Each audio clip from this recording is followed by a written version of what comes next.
Good morning po, minsan pa sa mga lingkod ng Panginoon. Ito po ay isa pong napakalaking pribilehiyo sa Panginoon at sa bawat sa po sa atin na kanyang mga iniligtas. Na tayo po ay patuloy po na pinagtitipon-tipon tuwing araw po ng linggo upang tayo po ay sama-sama pong manambahan sa ating pong Panginoon. Sama-sama po tayo manalangin, magkaloob, magkaroon ng fellowship. And at the same time, tayo po ay sama-sama rin pong makakapakinig ng kanya po mga salita na kanya pong pinakamensahe sa atin sa mga panahon po na ito.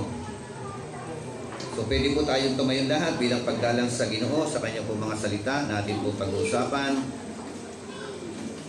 At kayo po ay makibukas sa aklat po ng Mateo, Kapitulo 1, talatang 18 hanggang talatang 25.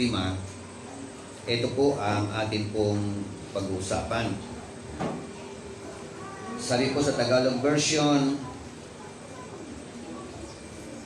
ito ang naganap nang ipanganak si Jesucristo. Si Maria na kanyang ina at si Jose ay nakatakda na magpakasal. Ngunit, bago sila magkasal, nagdadalang tao na si Maria sa pamamagitan ng kapangyarihan ng Espiritu Santo.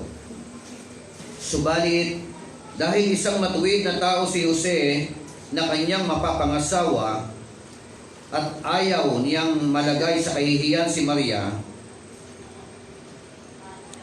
binalak niyang hiwalayan si Maria ng palihim. Ngunit habang pinag-iisipan ito ni Jose, nagpakita sa kanya sa panaginip ang isang anghel ng Panginoon at sinabi nito sa kanya, Jose, anak ni David, huwag kang matakot na pakasalan si Maria, sapagkat ang sanggol na dinadala niya ay mula sa Espiritu Santo. Magsisilang siya ng isang batang lalaki at Jesus ang ipapangalan mo sa sanggol, sapagkat ililigtas niya ang kanyang bayan sa kanilang mga kasalanan.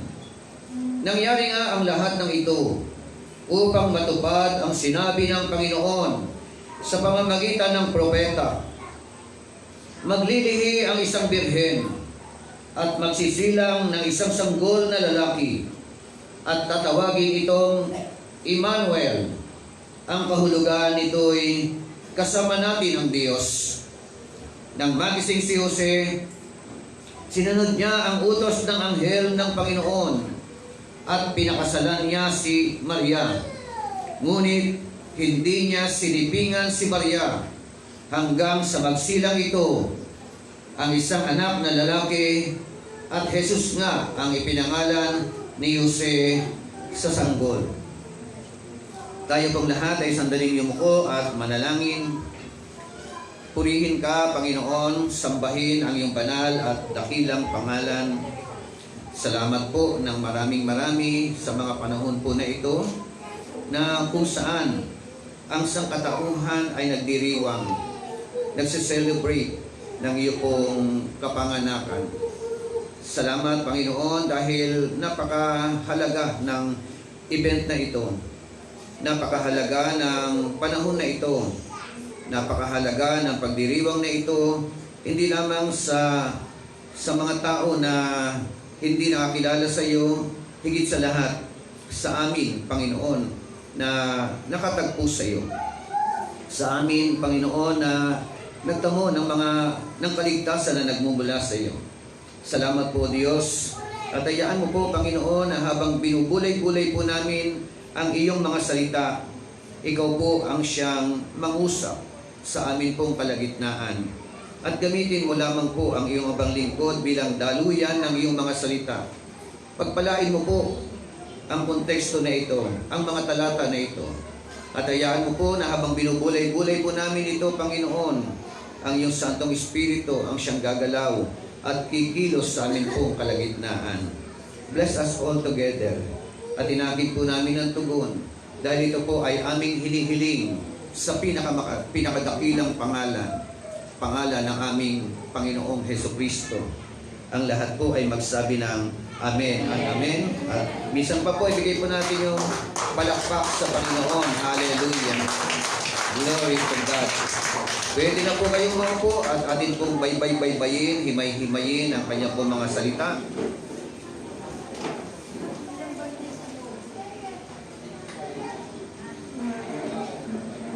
Sabi po ng talatang 23, Behold, the virgin shall be with child, and shall bear a son, and they shall call his name Emmanuel, which translated means God with us. Sa Tagalog version, ang sabi po uli diyan, maglilihi ang isang birhen at magsisilang ng isang sanggol na lalaki at tatawagin itong Emmanuel. Ang kahulugan nito'y kasama natin ang Diyos. Amen. Pag-usapan po natin sa tema, what are the significance of the birth of our Lord Jesus Christ? Ano-ano po ang mga katuturan, kabuluhan, kahalagahan ng tinatawag na kapanganakan ng ating pong Panginoong Hesukristo? By the way, sabi po na ibang mga theologian o ibang mga mananaliksik, hindi naman daw po talaga December 25 ang birthday ng ating Panginoon. Maaaring ganun na po. Maaaring hindi December 25 ang kapanganakan na talaga ng ating Panginoon. Pero ang pinakamahalaga po, it is not about the date, but it is all about yung pong katotohanan na ang ating tagapagligtas, na ang ating Panginoong Jesucristo ay bumaba mula sa langit at siya po ay ipinanganak ng isang birhen. Anumang araw yan o anumang petsa yan, hindi po ang petsa ang mahalaga yung atin pong pagdiriwang ng atin pong na tinatawag na kapanganakan ng ating Panginoon, pagpapahalaga sa Kanya. Amen. So tingnan po natin yung pong mga account po na ito. In Matthew chapter 1 verse 18 to 25, unang significance, unang katuturan ng kapanganakan ng ating Panginoon. Unang salita na ito. Sa talatang 18, ito po ang atin pong mababasa. Now, the birth of Jesus Christ was as follows. Kinukwento po kung paano po ang naging kapanganakan ng ating pong Panginoong Hesukristo. Sabi po na kasunod ng mga pangungusap, when his mother, Mary, had been betrothed to Joseph, before they came together, she was found to be with child by the Holy Spirit. Amen. So, in other words, yung kapanganakan ng ating Panginoong Jesucristo, it is very unique. Ano po? Christ's unique birth. His birth was very, very unique. Kakaiba ang kapanganakan ng ating Panginoong Jesucristo. Kakaiba ang kanyang pagkakatawang tao. Kakaiba ang kanyang paglabas dito po sa mundo po na ito. Ang tanong, bakit kakaiba?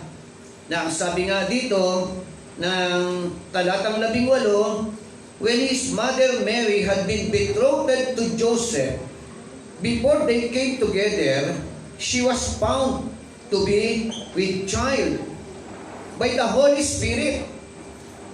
Natagpuan po siya na siya ay buntis. Nasumpungan niya sa kanyang sarili na siya ay pregnant or buntis. Ngayon po, paano siya nabuntis? Halimbawa, kinausap niya si Joseph, sweetheart, alam mo, buntis ako. magiging damdamin ng lalaki na sasabihan ka, buntis ako. Pagkatapos hindi ka naman ginagalaw. Hindi naman kayo nagkaroon ng tinatawag na sexual relationship. So, hello? So, yun po yung makita po natin dito. Nasabi nga, kasi nga po, si Mary at saka si Joseph, during that time, meron po silang tinatawag na engagement period. Mutual understanding. Betrothed or betrothal relationship. Ang betrothal relationship, ito po yung panahon na kung saan kasama ang mga magulang, sila po ay pinag-usapan na mula ngayon, ituturing na kayong mag-asawa. May period na yon na sila po ay mag-asawa na, pero at the same time, hindi po pwedeng galawin o magpagalaw ang babae doon sa lalaki. Yun po yung tinatawag na betrothal period. Sa kanila pong kultura, yun po yung mga katotohanan. Okay, so makita po natin dito sa kaganapan po na ito, tingnan po natin bakit unique yung pong kapanganakan ng ating pong Panginoong Hesukristo. Ikumpara po natin, paano nabuo si Adan? Paano nagkaroon ng Adan? Si Adan po, lumitaw, sabi nga, without man or a woman, man made from a dust. Unique din ba? Unique ang pagkakalikha kay Adan. No po? Yung tao o si Adan, malinaw po diyan na siya raw po ay kumuha ang Diyos ng alabok. Di po ba? Kumuha ng alabok, pagkatapos nililok yung alabok, hinulmahan, at saka lumitaw po itong si Adan. Unique din, di po ba? Kakaiba rin yung kanyang pagiging tao mula sa alabok. Yun po yung atin pong makikita. Ngayon po, lahat ba ng tao galing sa alabok? Lahat ba ng tao ay galing sa alabok? Kung galing sa alabok ang lahat ng tao, pareho rin ba yung paraan ng pagkakreate sa bawat isa po sa atin? Di ba si Adan lang po ang napaka-unique? Unique ang kanyang creation. Unique ang kanyang pagkakalikha. Mula sa lupa, mula sa alabok, hinulmahan, naging Adan. At nung hiningahan ng Panginoon, naging tao na may buhay. Amen. Okay.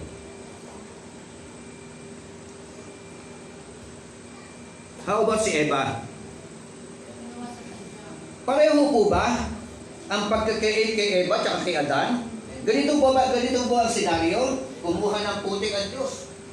Tapos hinulmahan, naging Adan. Kumuha ulit ng putik, hinulmahan, naging Eva. Sa katawan ni Adan.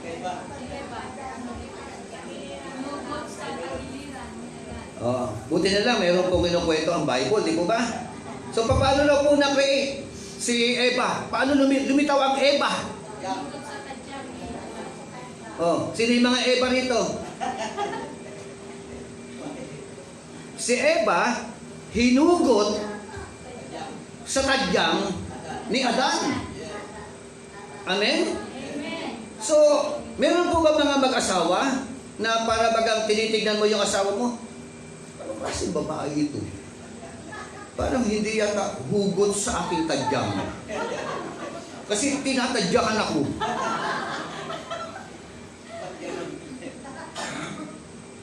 Meron ba mga lalaki na ganyan na para bagang tinitignan niya yung kanyang asawa, parang hindi yata galing sa aking tadyang. Baka naman yung babae na ito na aking napangasawa ay galing sa tadyang ng iba.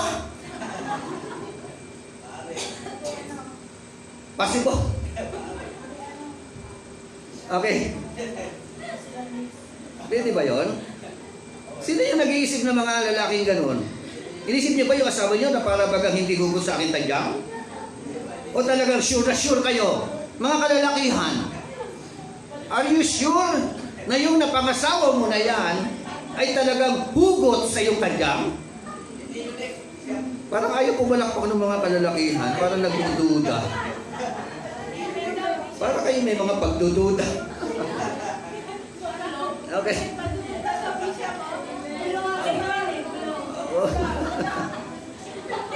O kaya, Baliktad kaya natin. balik tayo yung tanong. Babae kaya, hindi kaya tulad, yung asawa kaya namin, naggaling kaya sa amin. O kaya, yung babae ang magtanong, ano kaya itong asawa ko na ito? Galing kaya talaga ako sa kanyang tadyang? May mga ganun, ano? May mga vice versa lang po ng mga kata. Pero yun po yung mga unique, ano?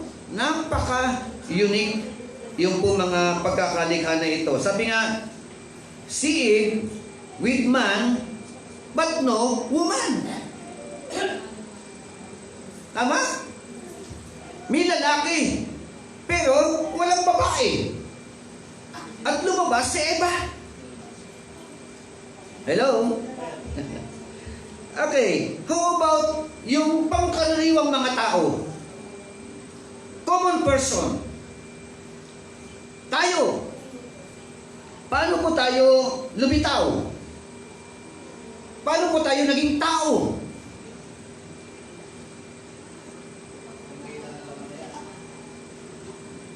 Meron po ba nangyari? May dapat maganap. So, yung pong common na tao, kailangan po magkaroon ng tinatawag na sexual relationship ang lalaki at ang babae. Common, di po ba? At pagka nagkaroon ng sexual relationship ang babae at lalaki, lalabas ang isang tao. Sino dito yung galing sa kawayan? Di ba yung putok sa buho? Di ba? Lahat po tayo. Meron pong naganap na pagsasanib. Tama ba yun? May naganap na pagsasanib ang lalaki at ang babae. At meron pong tinatawag na cell na lalabas mula sa kanila, magtatagpo. At nung magtagpo, yung dalawang cell na ito, sila po ay nabuo, naging isang tao. Amen? Pero mo, sabi nga ng science yung pong thousands of cells ba yan or millions of cells na lalabas, tapos isa lang ang magtatagpo doon, magiging tao. Ibig sabihin, nung ikaw ay naging tao, ikaw ay napaka-unique at victorious ka. Sa dinami-dami ng cell, no? Na lumabas sa sinapupunan ng iyong mga magulang, ikaw yung champion. Tingnan mo ngayon katabi mo, champion. You are unique. Di ba? Unique pa rin, di ba? Yung pagkaka-create sa atin, yung pagkakalikha sa atin. Pero hindi katulad ni Adan na galing tayo sa putik. Sino yung galing sa putik?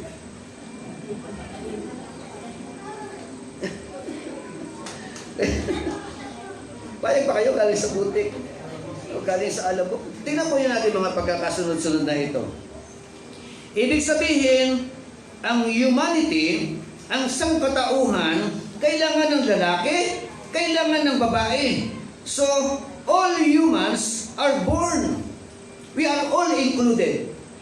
Yan po yung mga katotohanan. So, how about our Lord Jesus Christ? Tingnan po natin. Si Jesus Christ with woman. Tama? But no man. Amen. Si Kristo, very unique ang kanyang creation o pagkakatawang tao. May babae, pero walang lalaki. Amen? Hindi po kailanman nagsiping si Joseph at si Maria para lumitaw ang Jesus Christ. Amen. Ang pagkakakreate sa ating Panginoon Jesucristo o pagkakatawan tao ng ating Panginoon, siya po ay nililiman si Maria ng Holy Spirit. Na para bagang inilagay lang yung isang bahagi na ito sa sinapupunan ni Maria. At doon na po nabuo. Amen. Yun po yung very unique na pagkakatawan tao ng ating Panginoong Hesukristo. So, kaya nga po ang debate diyan, opo, walang dugo ni Jose. Tama? Walang dugo ni Jose. Pangalawang tanong, may dugo ba ni Maria? Yung nananalaytay sa katauhan ng ating Panginoong Jesucristo. Kasi po, kung may dugo ni Maria na nananalaytay sa katauhan ng ating Panginoon Jesucristo, ibig sabihin, may dugong makasalanan ang ating Panginoon. Kasi po lahat ng tao makasalanan. Si Maria makasalanan din po yan. Nagkasala din po yan. Nangangailangan din po siya ng tagapagligtas. Hindi po siya immaculate. Pangkaraniwang tao lang si Maria. Amen. So, nabuo, nilagay, inilatag, o parang, ano ba tawag doon? Inilagak yung pong katauhan ng ating Panginoon sa sinapupunan ni Maria. So, ulitin ko, are you sure na walang dugo na nananalaytay mula kay Maria sa katauhan ng ating Panginoon Jesucristo? Sino yung sasabi na yes? Walang dugo. So, yun po yung katotohanan po nito. Wala pong dugo na nananalaytay o galing kay Maria mula sa Panginoong Jesucristo. Purely created by God the Father. He came from God the Father, from the Holy Spirit. Pure po yun. So, yun po yung mga katotohanan na gusto. Kaya very unique yung pong pagkaka-create sa ating Panginoon. Yung kanyang birth is very, very unique. Ang sabi nga, Jesus Christ with woman, kinasangkapan lang po. Kinasangkapan lamang yung woman na ito, yung babae na ito, si Maria. Pero wala nga pong lalaki. So lumabas ang ating Panginoon Jesucristo and was born having an earthly mother but no biological father. Amen? In other words, it is an act of God. Mary was found to be with child by the Holy Spirit. Joseph, darling, sweetheart, buntis ako. Kanino? Kay Holy Spirit. Hello?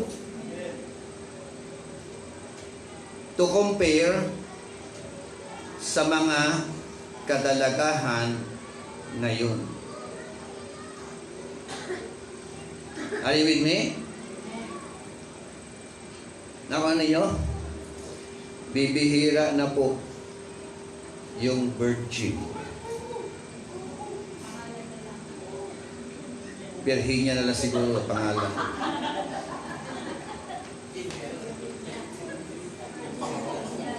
Tama ba? Meron pa ba ngayon na masasabi po natin nung ikinasal, virgin? Diba? Parang common sa ating kapanahunan. Nung nagpakasal, may laman na.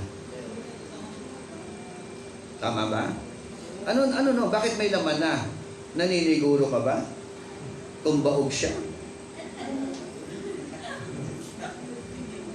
Di ba alam kung ano yung katuwiran ninyo? Di ba ba? So, pero yun nga, yung napaka-common na mga kaganapan. Pero ang masakit niyaan, halimbawa sabihin sa'yo, darling, sweetheart, buntis ako. Kanino? Sa kaibigan mo.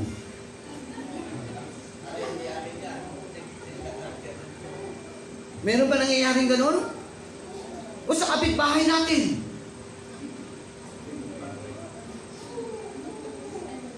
Di ba?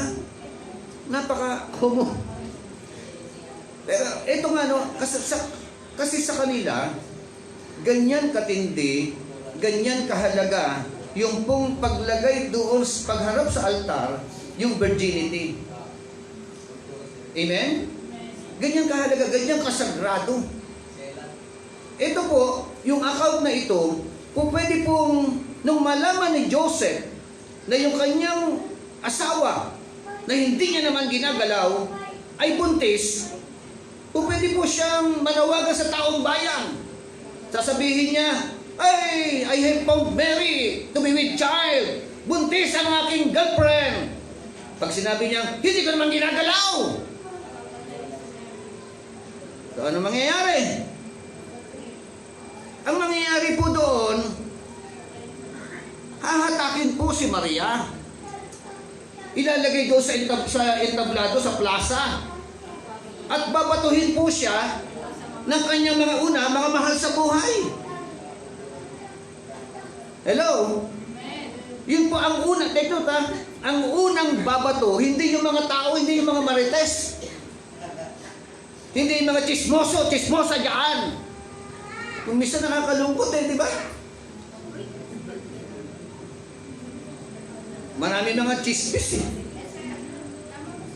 na mga parating-parating Ay yung pala, negative naman. Hindi naman pala totoo yung kanilang mga chismis.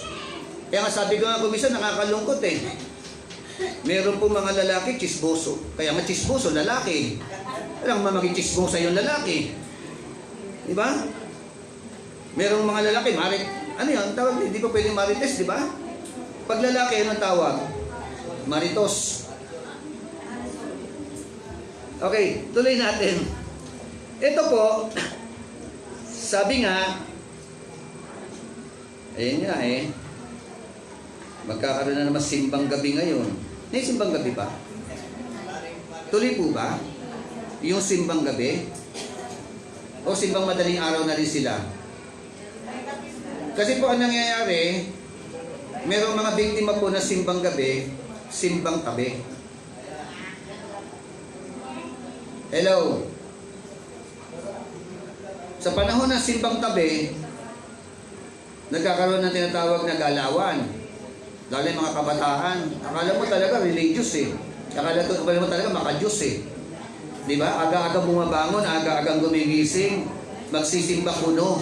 Yung pala, makikipag-date lang doon sa kanyang iniirog o sa kanyang, di ba? Sa kanyang crush. Actually, lalo na ngayon, may mga millennial, napapalitaan ko lang mga millennial, parang taken for granted ang virginity. Hello? Parang mga artista na rin, nagpapalit-palit ng boyfriend, ng girlfriend. At kung magpalit, parang nagbibihis lang ng damit. Hello?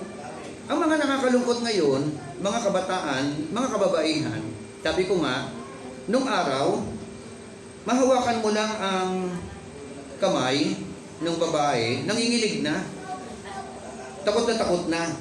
Ang pakiramdam, baka mabuntis na ako. Tama po ba? Noon yun. Ngayon, ipinahimas na lahat. Ipinahawak na lahat. Pinagalaw na lahat. Nagmamalaki pa yung mga kabataan. Hindi naman lahat. Pero karamihan. Are you with me? So, mga nakakalungkot na mga senaryo na dapat po natin makita yung mga katotohanan na ito. So, Christ's birth was very, very unique. Sabi nga, betrothed was equivalent to marriage. Except the man and the woman did not live together. And at the end of engagement period, the marriage was consummated. Amen? That is betrothed. Kahalintulad na rin ito ng mag-asawa na kayo. Yun nga, Sabi ko nga, sa kabila ng mag-asawa na kayo, hindi mo po pwedeng galawin ang iyong mapapangasawa. Ihahatid mo yan sa altar na birhen.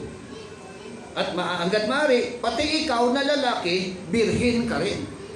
Pero mag-virgin na lalaki.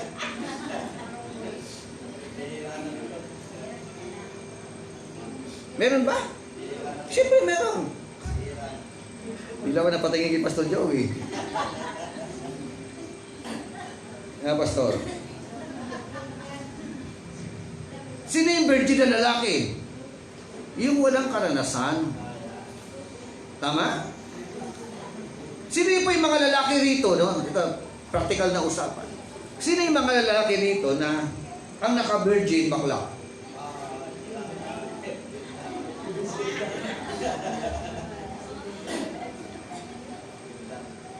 Diba? May mga lalaki sa totoo lang. Ang nakauna, bakla.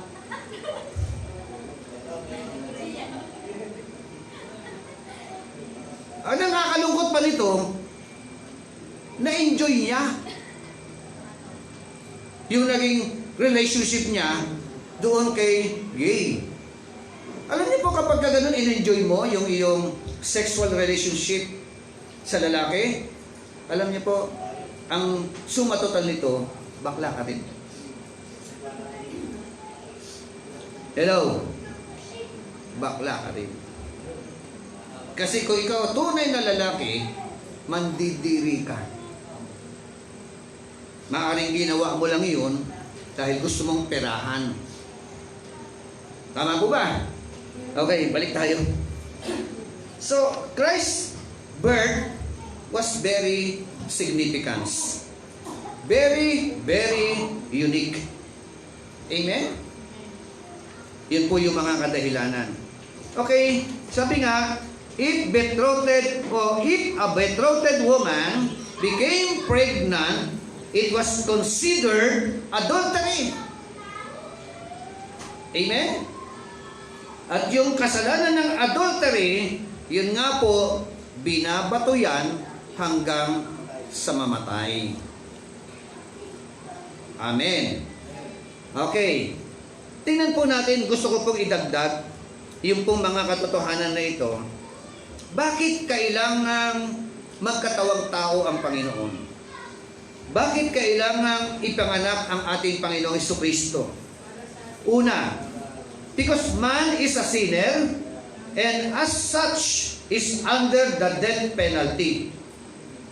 Yun pala ang mga kadahilanan. Kaya kailangan ang Panginoong Jesucristo mula sa langit, bumaba, magkatawan tao. Bakit? Kasi po ang tao ay makasalanan. We are all sinner. Lahat po tayo pabulusok sa impyerno. Kung hindi bumaba ang Panginoon, kung hindi nagkatawan tao ang ating Panginoon Jesucristo, lahat ng tao kasama ni Satanas papunta doon po sa lalawang apoy na naglalagablag na asupre, sa impyerno na kung saan susunugin ang kaluluwa ng tao habang panahon. Subalit, dahil sa kabutihan ng ating pong Panginoon, dahil sa labis na pagmamahal ng Panginoon, sa sangkatauhan, nag-isip, gumawa ng hakbang at paraan ng Panginoon Diyos upang ikaw na makasalanan ay magkaroon ng kapatawaran sa iyong kasalanan at magtamo ng kaligtasan na ibinibigay, ipinagkakaloob ng ating Panginoon Diyos. Hallelujah. Another one, because God's desire is for man to restore to life. Amen. John chapter 10 verse 10. Naparito si Satanas para magwasak, pumatay, pumuksa, sumira ng buhay. Pero naparito ang anak ng Diyos. Naparito ang Panginoon Jesucristo para magbigay ng buhay. Isang buhay na ganap, isang buhay na kasiyasiya, isang buhay na punong-puno ng kagalakan at mararanasan lamang natin ito sa piling at presensya, pagkakaroon ng tamang relasyon sa Panginoon. Amen. Kaya kailangan niya talagang magkatawan tao. Kung hindi siya magkakatawan tao, hindi natin mararanasan ang mga nararanasan natin ngayon. Kung hindi siya nagkatawang tao, ang pagsisimba mo, walang katuturan yan. Walang mangyayari diyan. Walang bearing yan. Amen. Amen. Ano pa? Sabi nga, in order for this to happen, man must be redeemed and restored. Para ma-restore daw yung tao, para magtamo daw ng kaligtasan ng tao, ayon po sa 1 Timothy chapter 2, verse 3 hanggang 6. For this is good and acceptable in the sight of God, our Savior, who desires all men to be saved and to come to the knowledge of the truth. For there is one God and one mediator between God and man, the man, Christ Jesus.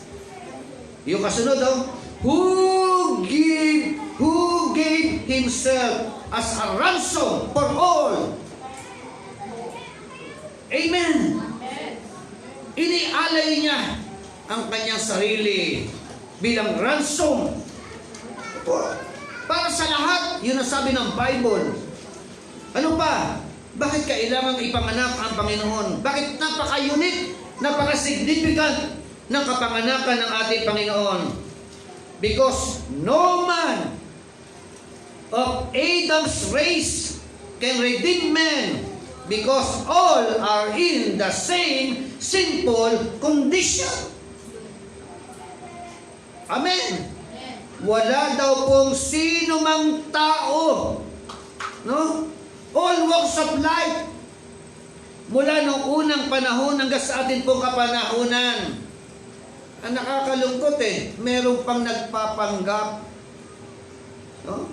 Magpalista na kayo sa akin upang magtamo kayo ng kaligtasan. Diba? Ako ang mag-a-approve ng inyong kaligtasan. Tao na nagsasabi. Anong kakayanan niya iligtas sa mga tao? Tao lang siya. Yung sa panahon natin ngayon, kilala niyo yung gusto ko sabihin. Sino kakilala nun?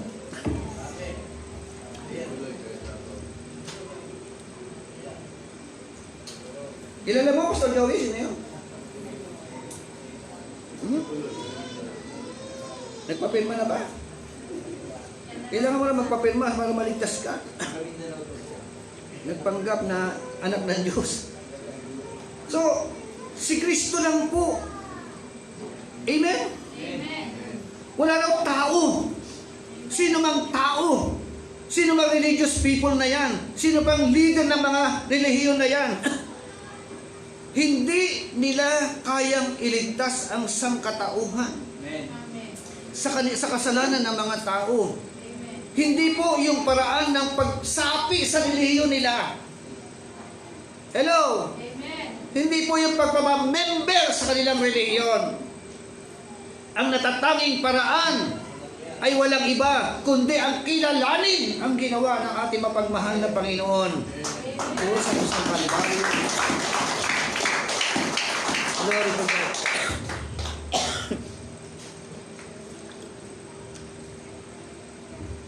Hallelujah. No man of Adam's race can redeem men. Bakit? Because all are in the same sinful condition. Amen? Lahat ng mga founder na relihiyon na yan, makasalanan din sila. Nagkasala din sila. Nangangailangan din sila ng kaligtasan.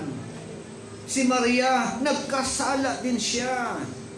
Inamin niya sa kanyang sarili, kailangan niya ang tagapagligtas. Amen? Walang iba na po pwedeng tumubos sa kasalanan ng sangkatauhan, kundi ang ipinanganak mahigit 2,000 taon na nakakalipas sa katauhan ng ating Panginoong Jesucristo. Amen. Glory to God. Iwanan natin yan. Sunod po, na pag-usapan po natin, tingnan po natin naman yung Joseph unique responses. ano po ang mga response ni Joseph? Sabi nga po ng talatang 11 hanggang talatang 20, and Joseph, her husband, being a righteous man, and not wanting to disgrace her, planned to send her away secretly. Nung malaman niya na buntis ang kanyang asawa, no? Ano yung kanyang naging plano? Sabi po ng Tagalog version, subalit dahil isang matuwid na tao si Jose na kanyang mapapangasawa at ayaw nitong malagay sa kahihiyan si Maria, binalak niyang hiwalayan si Maria ng palihim. Amen. Hindi siya nag-isip na si Maria ay maparusahan. No? Napaka matuwid talaga nung lalaki na ito. Napaka ganda ng kanyang tugon sa problema na ito. Amen. Nalaman niya ang kanyang asawa, buntis. So, sure na ba siya na Holy Spirit? Sure siya na Holy Spirit na ito? Buntis by the power of the Holy Spirit? Verse 19. Hindi pa nga siya nakakausap ng angel dito, di ba? Di ba, no? Sabi nga ng verse 19 ito, subalit, dahil isang matuwid na tao si Jose na kanyang mapapangasawa, ayaw nitong malagay sa kahihiyan si Maria. Binalak niyang hiwalayan si Maria ng palihim. Hindi ba, wala pang encounter sa angel. Wala pa siyang idea. Di ba? Yung pagiging lalaki ng tao na ito, no? Mahal niya ng lubusan si Maria, dahil mahal niya si Maria, ayaw niyang mapahamak. Ayaw niyang mapariwara. Kaya na nakakalungkot, marami po mga lalaki ngayon.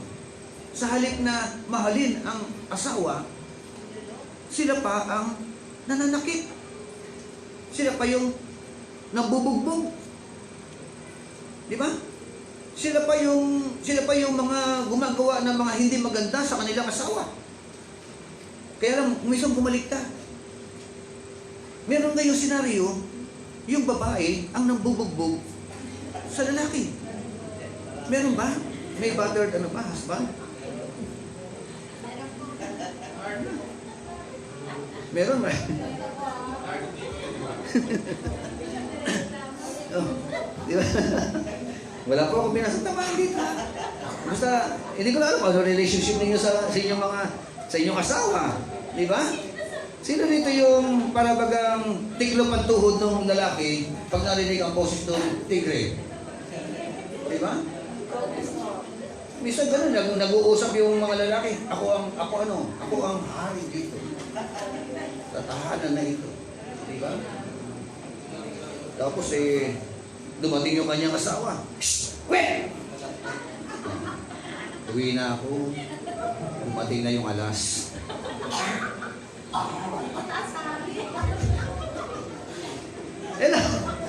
Kaya ba gano'n?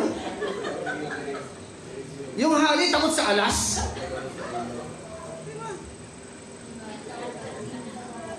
Ako ang leon! Sabi ng lalaki, no? Sa pamilya na ito. Dumating yung misis. Ay, ano sinabi niyan? Leon ka? Uwi!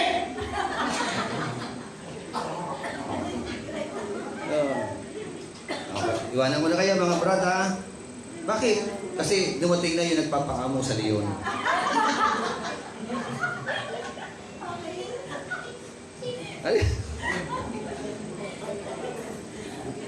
Ganun ba yun ang mga senaryo? Sa mga... Sino ito yung battered husband? Di ba? Parang nagre-reklamo, battered husband, yung battered wife, di ba? Pero meron palang mga lalaki rin. Okay, tingnan natin. Ito napakaganda kasi ng katangian ni Joseph. Sabi niya, ng 19, and Joseph, her husband, being a righteous man, and not wanting to disgrace Mary. Hello? Ayaw na ayaw niyang saktan ng kanyang asawa. Amen? Mga kalalakihan, di ba? Meron ba lalaki na nambubugbog? O kaya hindi man nambubugbog, pinagsasalitaan yung kanyang asawa ng mga masasakit na salita? Di ba? To the point na talagang tumutusok sa puso yung mga masasakit na salita? Di ba? Ito po, nakapagsisira ng relasyon. Nakakapagpatamlay ng relasyon sa mag-asawa. Kailangan po, ang ganda nakatangian niya. Nasumpungan niyang buntis. Pero, wala pa siyang idea nun, wala pang pagkausap sa kanya ng angel Pero, hiwalayan ko na lang, secret. Diba? Para hindi siya mabato o batuhin. Dahil nga, pag nalaman buntis ng mga tao, may parusa. Ngayon po, kung kaya pairalin kayo yung ganyang batas, wala kang asawa na buntis ka. Diyan namin babatuhin sa plaza. Tama ba? Okay, tuloy ko lang. Ito na, verse 20. But when he had considered this, habang pinagbubulay-bulayan niya, ano yung pinagbubulayan ni Joseph? Yung pagkabuntis ng kanyang asawa. Habang minimeditate niya, ano kaya nangyari sa asawa ko? Bakit buntis? Bakit diba? Habang minimeditate niya, ito na po yung verse 20. Ang sabi po diyan, behold, an angel of the Lord appeared to him in a dream. Amen? Behold, karaka-raka.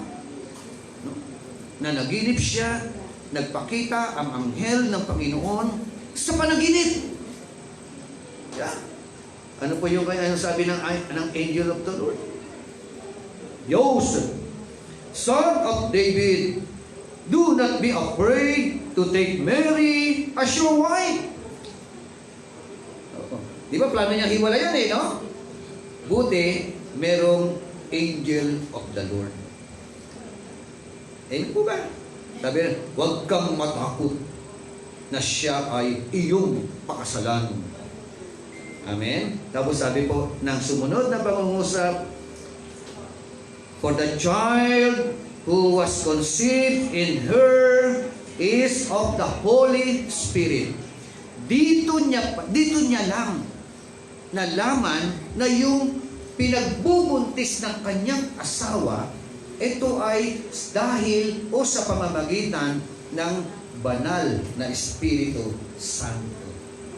Noong una niya, akala niya ibang lalaki ang bumuntis. Hello? Habang binubulay-bulay, buti merong dating na mensahe mula sa kalangitan.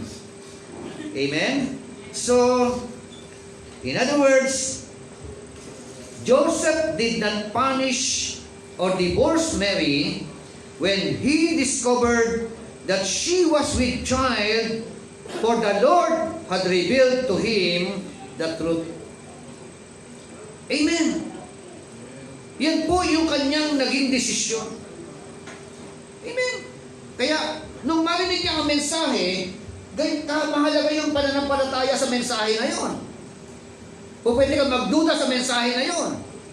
Di ba meron pa mga kapatiran nga tayo, sinasabi nila, nangusap sa akin si Lord.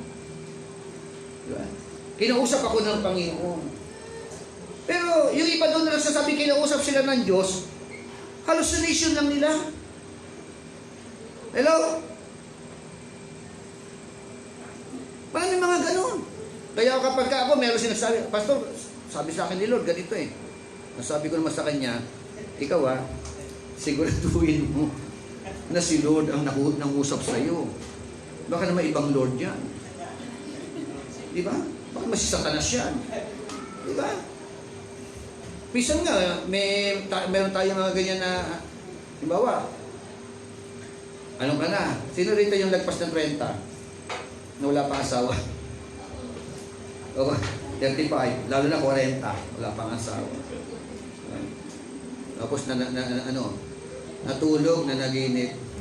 Kasi nga gusto na magkaasawa. Sa kanyang panaginip, nakakita siya roon ng girl na nakapula. Di, sabi niya, pangungusap na to ni Lord. Kaya sa linggo, yung unang nakapula, papasok sa loob ng simbahan, yun na ang aking mapapangasawa. Dumating na ba sa buhay ninyo mga kapatid? Ano naman narito? Pastor Joey, Eric, Nino. Si Nino may girlfriend daw eh. Kaya lang, binabanata siya yung kanyang girlfriend eh. Nakapula si Pastora pala. Yung iba naman, meron mga babae, pangarap, papangasawa, pastor. Di ba? Hindi ko na mabagitin yun. Pero meron mga ganon. Eh kahahanap ng pastor. Ayaw naman ng pastor sa kanya.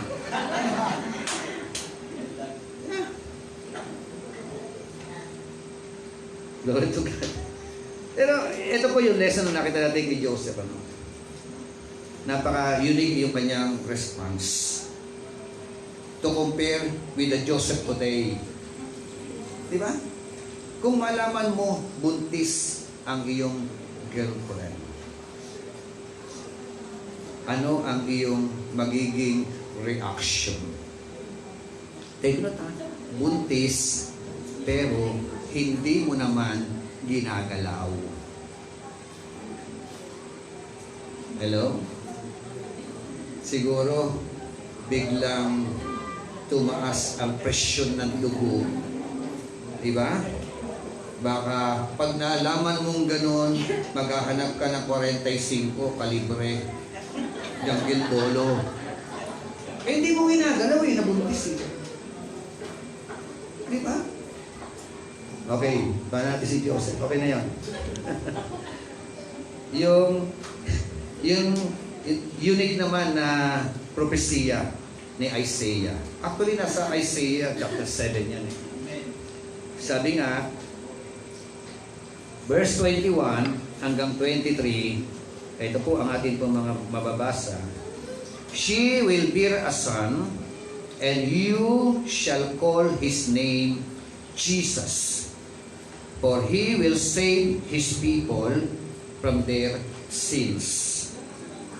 Now, all this took place to fulfill what was spoken by the Lord through the prophet. Amen? It was spoken by the Lord through the prophet. Through the prophet Isaiah. Yung pong kapanganakan, yung virgin birth ng ating Panginoon Jesucristo, inihula na po yan.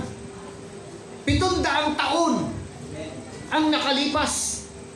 Ang fulfillment, Matthew chapter 1, verse 18 to 25. Amen? Kaya, very unique yung propesiya po na ito. Very significant ang propesiya na ito. Inihula noon, naganap 700 taon ang nakalipas. Amen? So, sabi nga, now, all this took place to fulfill what was spoken by the Lord through the prophet. Behold, the virgin shall be a child or a son, and they shall call his name Emmanuel, which translated meaning God with us. Amen? So, ganyan po kahalaga yung pong tinatawag na ito. Verse 22 sabi nun, she will bear a son, and you shall call his name Jesus, for he will save his people from their sins. He will save His people from their sins. That is the significance of the prophecy. That is the significance of the birth of the prophecy. Amen? That is the significance ng katauhan ng ating Panginoon Jesucristo na ito. Very unique ang Panginoon. Napakahalaga na makilala po natin ang lubusan at makita po natin yung mga mensahe na ito. Amen? Hindi. Pasko. Diba? Christmas party. Ano po ang mga iniisip ng mga tao sa panahon na ito? Makatanggap ng regalo. Diba? Pagka nagkaroon ng tinatawag na monito-monita o kaya exchange gift, ang halaga 300, tapos natanggap 200. Sambakol na yung mukha, galit na galit. No? Bakit? Kasi nga, ang mindset po natin, to get and to get and to get. Kung ang mindset po natin, to give and to give and to give, magiging masaya po tayo sa panahon ng Kapaskuhan. Kasi po, ang Diyos ang unang nagbigay at ang Kanyang ibinigay, yung pinaka-the best doon sa langit. Walang iba kundi ang ating Panginoon Jesucristo. That is the greatest gift of all. Pinakadakilang regalo. Ang irregalo, ang Kanyang bugtong na anak, alang-alang sa iyo, dahil mahal na mahal tayong lahat ng ating Panginoon. Ayaw na ayaw ng Diyos na tayo po'y mapahamak, mapunta ng impyerno. Amen?